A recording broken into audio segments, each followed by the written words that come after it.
You wake up every morning carrying a quiet fear that you never speak out loud. It is the fear that you are wasting your own potential. You feel it when you scroll through tutorials you will never complete, when you buy books you will never finish, when you jump between new skills as if they are promises instead of commitments. And beneath that fear is an even darker truth. The truth that someone out there with the same 24 hours as you can learn anything 10 times faster than you can. Not because they are smarter, not because they are lucky, but because they understand a system that you have never been taught. A system forged in ancient Japan, trained into warriors, monks, calligraphers, and craftsmen who believed that discipline was not an act but a soul. You sense it the moment you hear about it. You know there is something missing in your own approach. But what no one tells you is that this ancient system can reshape you if you are willing to walk through its 3 doors. The promise is real. The change is real, but the cost is higher than you think. And before you move any further, let this moment anchor you. Right now is the perfect time to set your intention. You know the one skill you have avoided for years. Say it to yourself. Whisper it. Admit it. The one thing that calls you yet terrifies you. Hold that in your mind as you step forward. You begin with a young man named Daniel. He is 27 years old and works in a cramped tech support office where the fluorescent lights hum louder than the conversations. He spends his breaks scrolling through design videos. He wants to be an artist. He once believed he could be, but every attempt ends the same way. He buys a course, gets excited, completes the first module, and quits by the third. He tells himself he is busy. He tells himself he will start again next week. But deep down, he knows the pattern. He is trapped in the cycle you know too well. The cycle of false starts. The cycle of quitting the moment things feel slow or uncomfortable. The cycle of drowning in knowledge without ever transforming it into skill. One night after work, he sits at his desk with a sketchpad.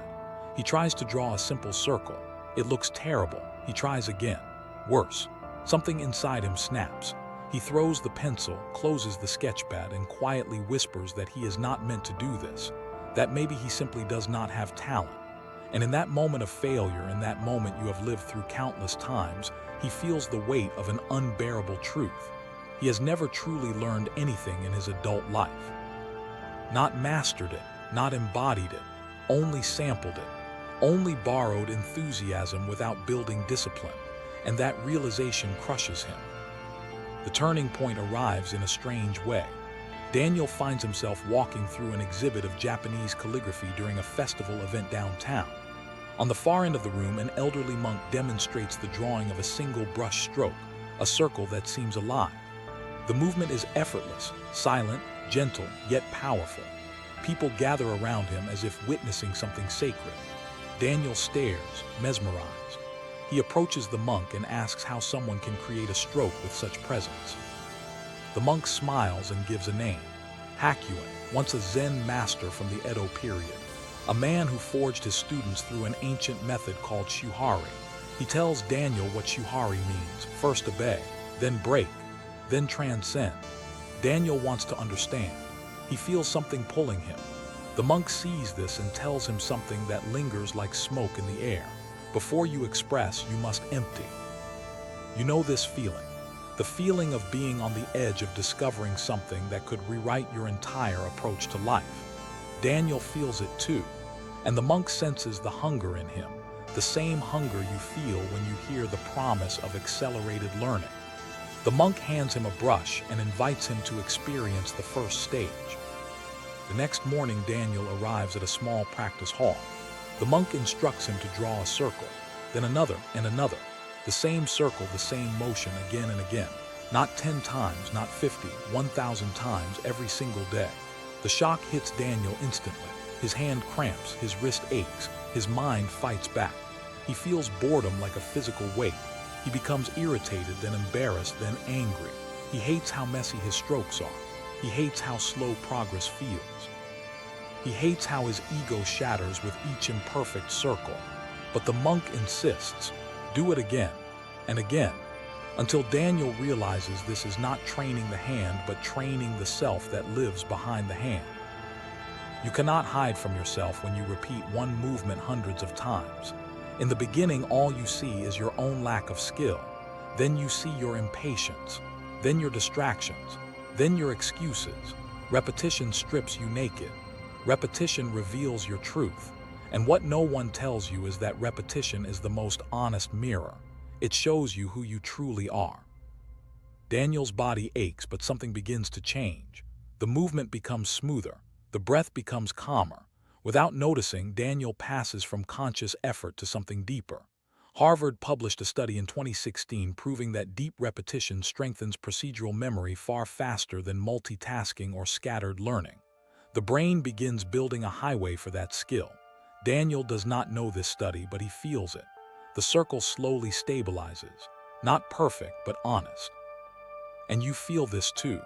The possibility that your own mind could build highways instead of dead ends. But here is what no one tells you. Stage 1 is where most people fail, not because it is difficult, but because it is boring. The modern world trained you to avoid boredom at all costs. You switch apps at the slightest discomfort. You jump skills the moment progress slows. You rely on the dopamine of starting, not the discipline of continuing. You have become an eternal student, someone who collects information without ever transforming into someone new. You know this truth in your bones. Daniel hits this wall too. On the 5th day, he wants to quit. He tells himself the practice is pointless, that drawing the same circle will not make him a designer, that life is too short for this. But the monk sees it.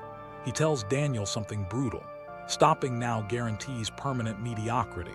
Every skill worth mastering demands that you kill the part of you that refuses to endure repetition.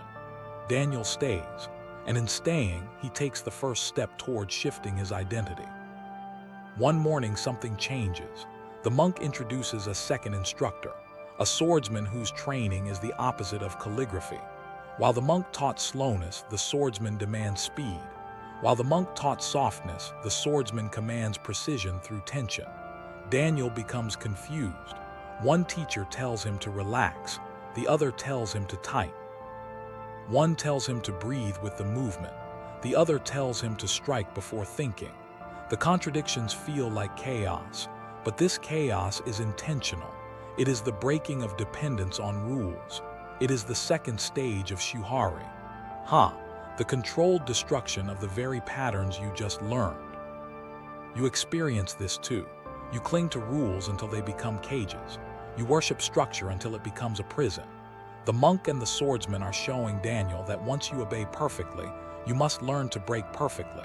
A 2019 University of Tokyo study showed that switching between opposing paradigms increases neural flexibility faster than learning a single method. Daniel begins to see the truth. First, you build the foundation, then you disrupt it. Only then do you gain freedom.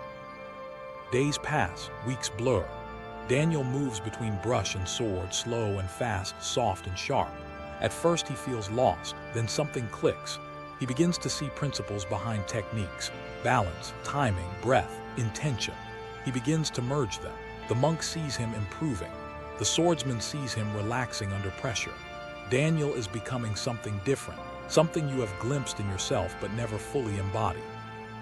Then comes the test, stage 3, Rai, transcendence. The monk places Daniel in the center of the hall. 3 students surround him. Each carries a wooden sword. Daniel is given a brush and paint.